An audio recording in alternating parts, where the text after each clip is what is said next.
Hello, my name is Joshua Black, and I'll be going over the results portion of this presentation. For method selection execution, we were limited by the fact that we were using supervised data mining and that our prediction variable was binomial.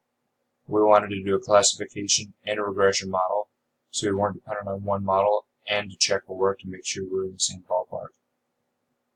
Logistic regression was the obvious choice for our regression method, being as the prediction variable is binomial, and we went with the decision tree model due to its ubiquity and with ease with which it conveys the information and the fact that people generally tend to grasp it relatively quickly, even if they've never seen it before. Also, it tends to use less variables and is an easier model to implement overall. Both models were trained against 70% of our total data set. That 70% was chosen at random. We essentially randomized the data set and then picked 70% of it. The remaining 30% comprised the test data set. For a logistic regression, I made a note that RapidMiner dropped several variables that it determined was collinear with other variables.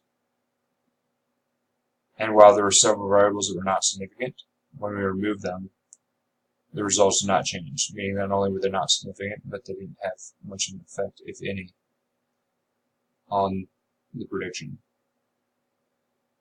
And finally, since we had the actual results for our test data, we were able to use a confusion matrix that we used to test our model's accuracy.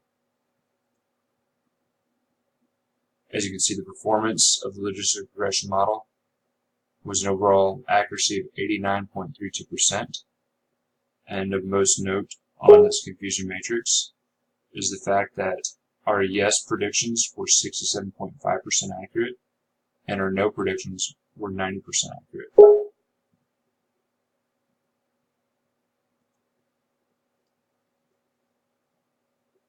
Our decision tree ended up using 4 variables to predict the success of our campaign. And it is worth noting that the very first node, one of the leaves, which is unknown for the outcome of the previous marketing campaign, makes up 81.9% of our respondents, as you will see in the next slide. Here's our decision tree. As you can see, the unknown leaf of that previous outcome node is quite large relative to the others.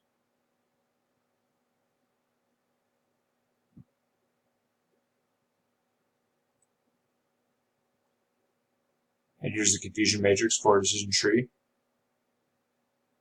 The overall accuracy is 89.37%, which is more accurate than our logistic regression model.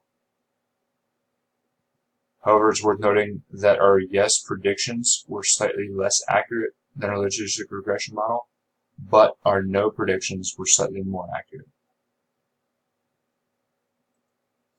So in comparing these results, as I mentioned before, the decision tree has slightly higher accuracy.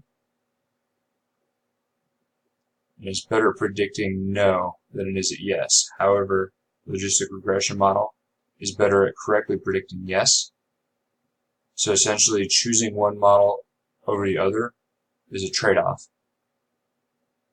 And making this decision, holding other things constant, would be determined by the resources we have to devote for marketing. So if we didn't have as much resources to devote towards this campaign, we might want to go with the more conservative estimate, which would be the decision tree.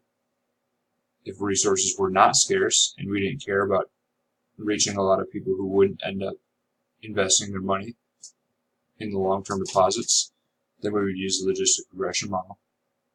However, both myself and the team thinks that overall the decision tree would be most useful because it's pretty accurate, only slightly less accurate in the yes, while overall more accurate, as well as it's simple. It's simple to convey to the target audience, and it's simple to use to make decisions. Thank you.